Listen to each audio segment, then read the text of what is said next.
यहाँ दी गई जानकारी ज्योतिष पर आधारित है तथा केवल सूचना के लिए दी जा रही है। TV9 डिजिटल इसकी पुष्टि नहीं करता है। यहाँ बताए गए किसी भी उपाय को करने से पहले संबंधित विषय के एक्सपर्ट से निजी तौर पर सलाह अवश्य लें।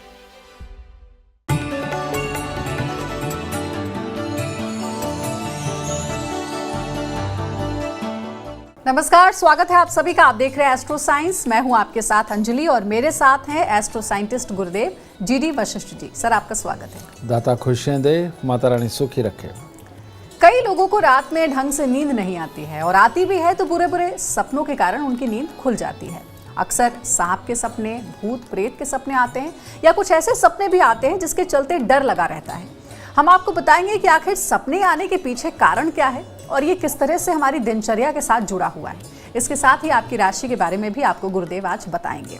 तो सबसे पहले कार्यक्रम की शुरुआत करते हैं। पहला सवाल ये है कि गुरुदेव जरा बताइए कि बुरे सपने आने के पीछे आखिर क्या कारण होता है। सबसे पहले दर्शक ये जानना चाहते हैं। बुरे सपनों का आना यानी कि शनि का जन्म कुंडली के अंदर खराब होना और ख़ास तौर पे उसका संबंध दृष्टि 5वें घर पे होना। खराब शनि की जब भी दृष्टि 5वें घर के ऊपर पड़ती है तो हमारी बुद्धि के अंदर डर बसा हुआ होता है और जब ये डर बसा हुआ होता है तो ये सूर्य को खराब करता है। सूर्य के खराब होने का मतलब कॉन्फिडेंस का खराब होना। तो ऐसी अवस्था के अंदर जो चीज़ें हम नेगेटिव सोच के और सुन के बड़े हुए होते हैं वही हम अपने सपनों में लेकर के आते हैं। आप देखते हैं कि कई लोगों को ये आभास होता है कि आसपास में कोई भूत है या कोई साया है। ये खराब शनि की ये हालात होते हैं।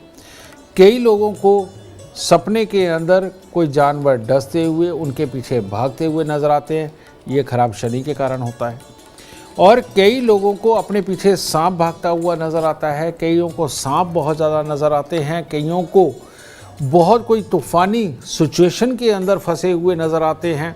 ये जितनी भी अवस्थाएं हैं ये खराब शनि की है। और शनि खराब की चपेट के अंदर अगर कहीं चंद्रमा भी आ गया यानी कि खराब शनि की दृष्टि 5वें पे तो है या 5वें के अंदर स्वयं खराब शनि बैठा है और उसकी दृष्टि चंद्रमा पे भी पड़ गई अगर, तो ऐसी अवस्था में पानी में डूबना, पानी के और बहुत सारे वाक़यात, अचानक बादल का फट जाना, वैसे बह जाना या और भी किसी प्रकार के पानी के अंदर के जीव आकर के डसे, ये सारी होती है। और रियल लाइफ के अंदर भी ऐसे लोगों को आप देखेंगे कि कीट पतंगे उनको काटते हैं। मधुमक्खी काटती है या मक्खी और किसी प्रकार की डंक वाली मक्खी वो आकर के काटती है, उसको जानवर सिंह मारता है। रियल लाइफ में भी इन लोगों के साथ में ये होता है और इसका कारण होता है शनि का जन्म कुंडली के अंदर खराब होना। गुरुदेव, एक और सवाल है, अगर सपने में हम किसी की मौत देखते हैं या खुद को मरता हुआ देखते हैं, इसके पीछे क्या संकेत होता है? और अगर किसी की मृत्यु से जुड़े सपने आते हैं तो क्या उपाय करना चाहिए? सही मायने में कहते हैं कि अगर किसी की आप मृत्यु देखते हो तो उसकी उम्र लंबी हो जाती है, ठीक है। लेकिन अगर आप किसी की नेचुरल डेथ देख रहे हैं तो उम्र लंबी होती है कि अचानक वो चलते चलते या किसी और तरीके से किसी की डेथ देखते हैं तो उसकी उम्र लंबी होती है।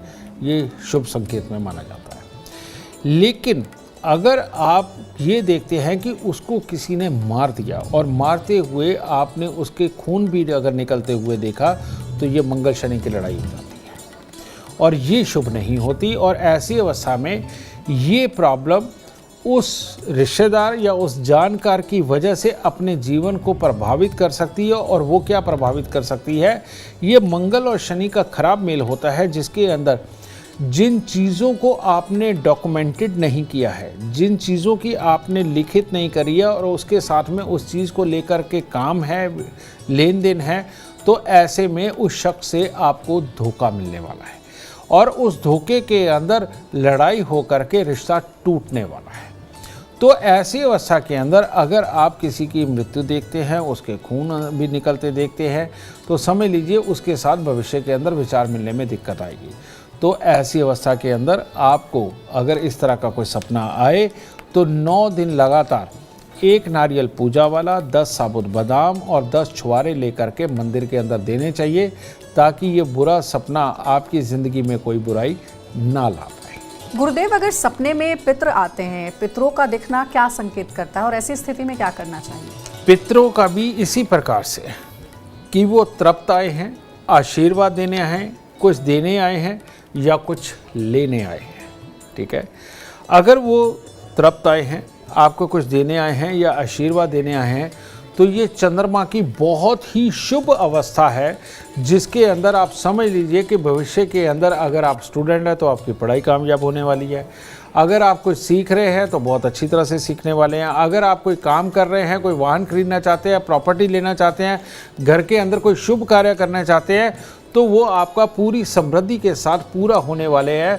तो ऐसी अवस्था के अंदर आपको जब ये शुभ पित्र आए तो आपको थोड़े से चावल मंदिर के अंदर दे करके, पंडित जी के पांव हाथ लगा करके वो भी अगर आशीर्वाद लेते और अपने पितरों के नाम की सिर्फ अरदास ही परमात्मा को करवा देते हैं कुछ भी दे करके, तो ये आपके लिए कई गुना और ज़्यादा फलित हो जाती है। लेकिन अगर पितृ हमारे सपने में आए हैं और वो बार बार कुछ मांग रहे हैं, बार बार कुछ इंडिकेट कर रहे हैं और बार बार ये बता रहे हैं कि तेरा बुरा होना जा रहा है, तो इसका मतलब चंद्रमा खराब हो गया है और उस अवस्था के अंदर वो अतृप्ति या चिंता के संकेत होते हैं। तो ऐसी अवस्था के अंदर घर के अंदर अलर्ट होना चाहिए। उन दिनों के अंदर ज़रूरी काम रोक देने चाहिए, ख़ास तौर पे पैसा खर्च करके या प्रॉपर्टी का ट्रांसफ़र इधर से उधर करना या खरीदना, ये इन चीज़ों को रोक देना चाहिए।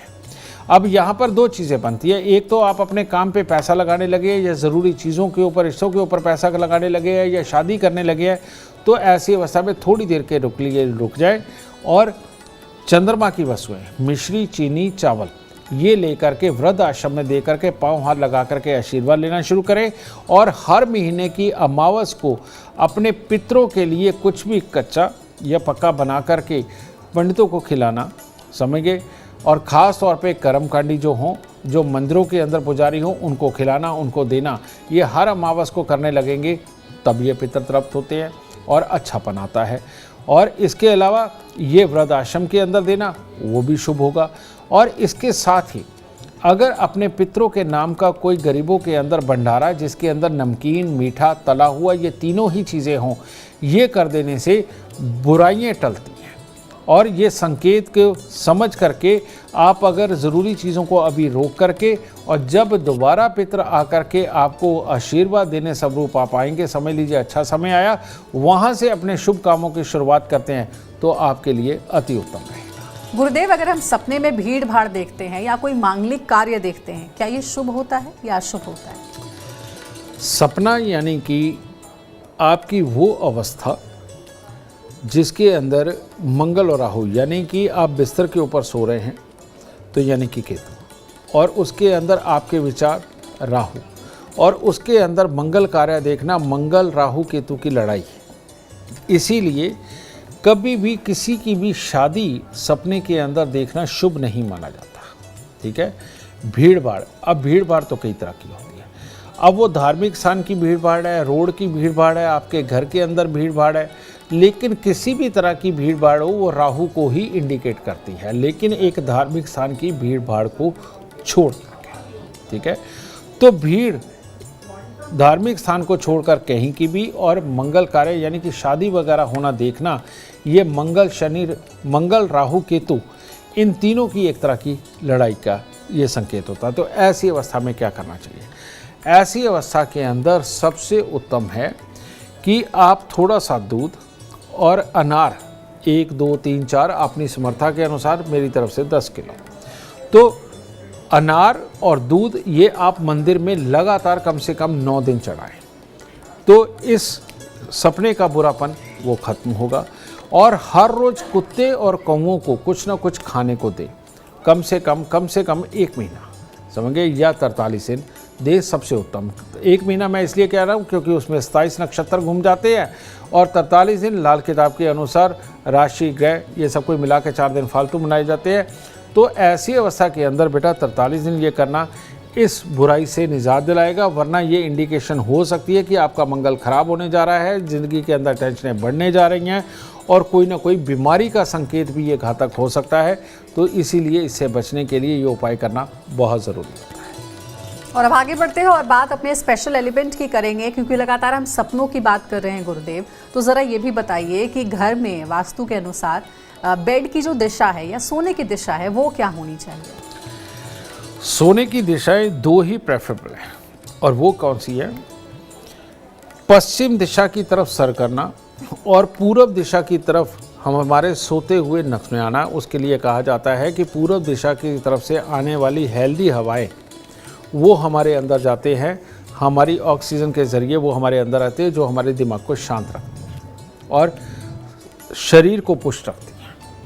और दक्षिण दिशा की तरफ सर करना और उत्तर दिशा की तरफ पाँव करना, ये भी जो योग है, इसके अंदर उत्तर दिशा की तरफ से आने वाली एक बहुत ही ऐसी हवाएं जो हमारी याददाश्त को, हमारे शरीर के अंदर बीमारियों को बचाने वाली एक हेल्दी ऑक्सीजन के साथ हमारे अंदर जाती हैं और हमें बीमारियों से निजात दिलाती है और हमारी याददाश्त को बेहतर करती है। और चाहे पूरब दिशा की हवा हमारे अंदर जाए, उत्तर दिशा की जाए, ये दोनों ही हवाएं जब भी पूर्वैया चलती है और जब भी ये उत्तर दिशा की तरफ से हवा चलती है, यानी कि ठंडी मीठी हवा आती है पहाड़ों की तरफ से, ये दोनों ही हमारे जीवन को कंप्लीट करना, अंदर बीमारियों को ख़त्म करने की ताकत देने का काम करती है, ये दोनों तरफ की हवाएं। लेकिन जो लोग पूरब की तरफ दिशा करके सोते हैं, सर करके सोते हैं और पश्चिम की तरफ पाँव करके सोते हैं, उनको जोड़ों से संबंधित तकलीफ़ें होती हैं, हड्डियों से संबंधित तकलीफ़ें होती हैं, गुस्से चिड़चिड़ेपन से संबंधित तकलीफ़ें होती हैं, ये सारी होंगी। और साथ ही नज़र की कमज़ोरी वगैरह ये सब कुछ होगा और दिमाग के अंदर बस बात का फंस जाना और उसके कारण क्लेश होना, ये सारी तकलीफ़ें होती हैं। और इसीलिए पश्चिम की तरफ जो है पाँव करके नहीं सोना चाहिए, ठीक है।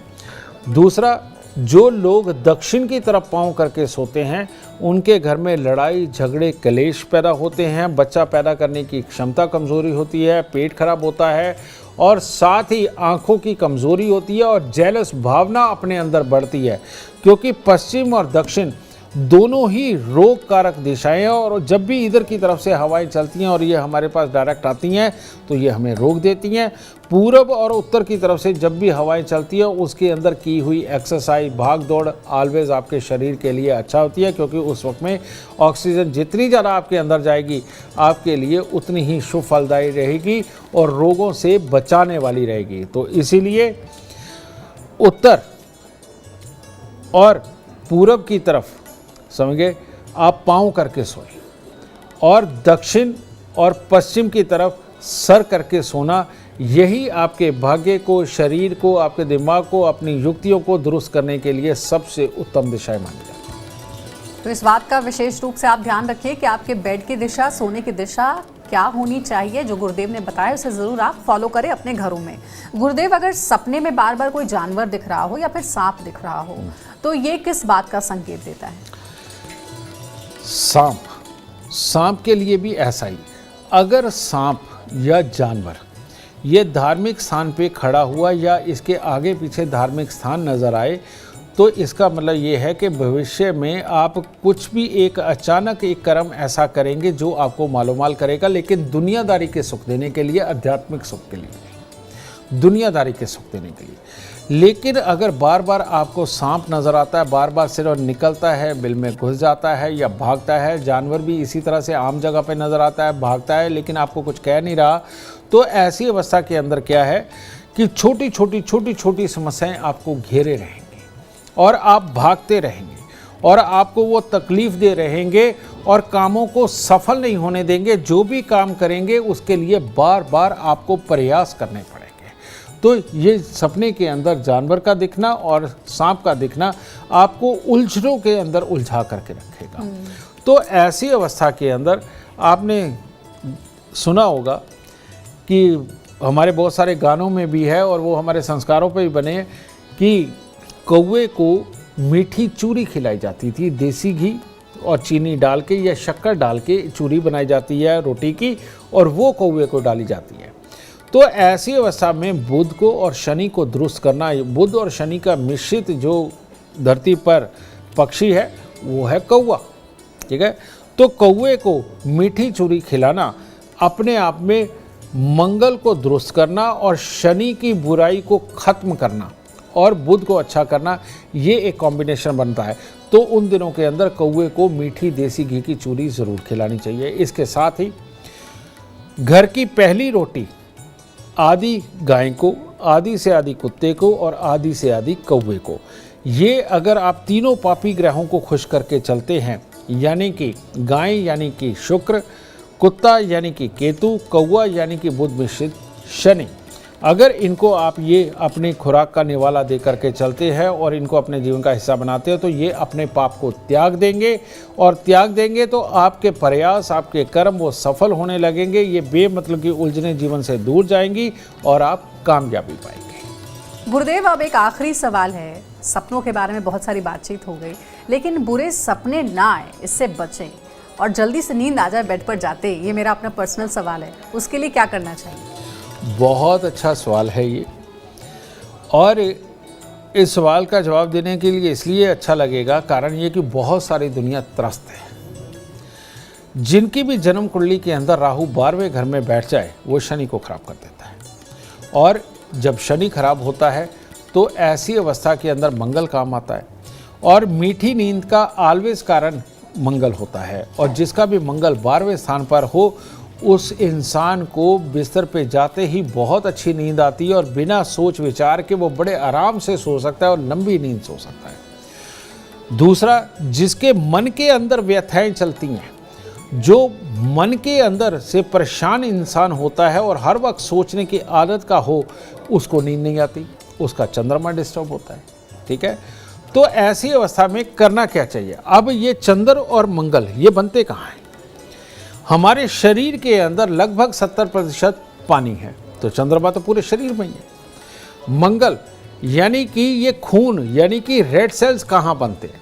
रेड सेल्स बनते हैं हमारी थाई में, यानी कि हमारी कमर से लेके घुटनों के बीच का जितना ये मोटी जांग है, ये वाला हिस्सा है, यहाँ पर रेड सेल्स बनते हैं। ये आप किसी भी डॉक्टर से पूछ सकते हैं। ठीक है, तो जब भी आपकी थाई कमज़ोर होने लगती हैं, तो समझ लीजिए मंगल कमज़ोर हो गया, नींद की प्रॉब्लम आ गई।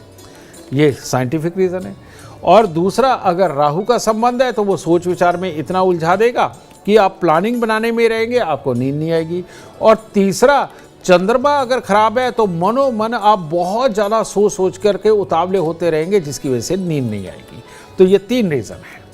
तो ऐसी अवस्था के अंदर अपने बेड के तकिए के खास तौर पे जो लिहाफ है, उनको हल्के लाल रंग का करना, पिंक शेड में ले लीजिए, लाल रंग ले लीजिए, और एक मंगल की प्रॉपर पूरी वस्तु यानी कि लाल रंग का सूती कपड़ा, उसके अंदर सौंफ भरना, और एक छोटा सा मूंगा 5-7 रत्ती का लेकर के उसके अंदर डालना, और तकिया बना लेना। और तकिया बना करके जब उसे आप तकिए के अंदर रखते हैं, तो राहु की शरारतें ना होने के कारण और उस मूंगे की ताकत के कारण और सौंफ की खुशबू के कारण आपको नींद बहुत अच्छी आने लगती है। राहु आपके पास से दूर चला जाता है, बेकार की सोचें दूर चले जाती है, तो नींद बहुत अच्छी आती है।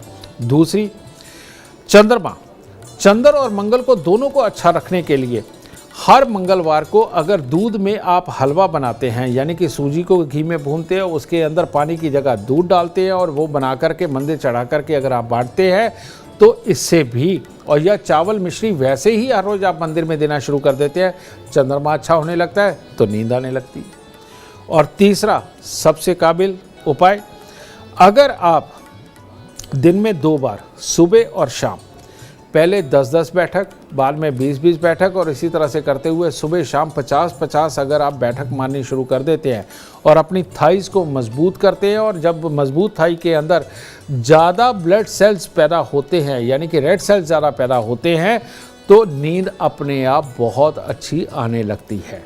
तो आपको एक्सरसाइज वाला तरीका भी बताया और एस्ट्रोलॉजिकल उपाय भी बताए।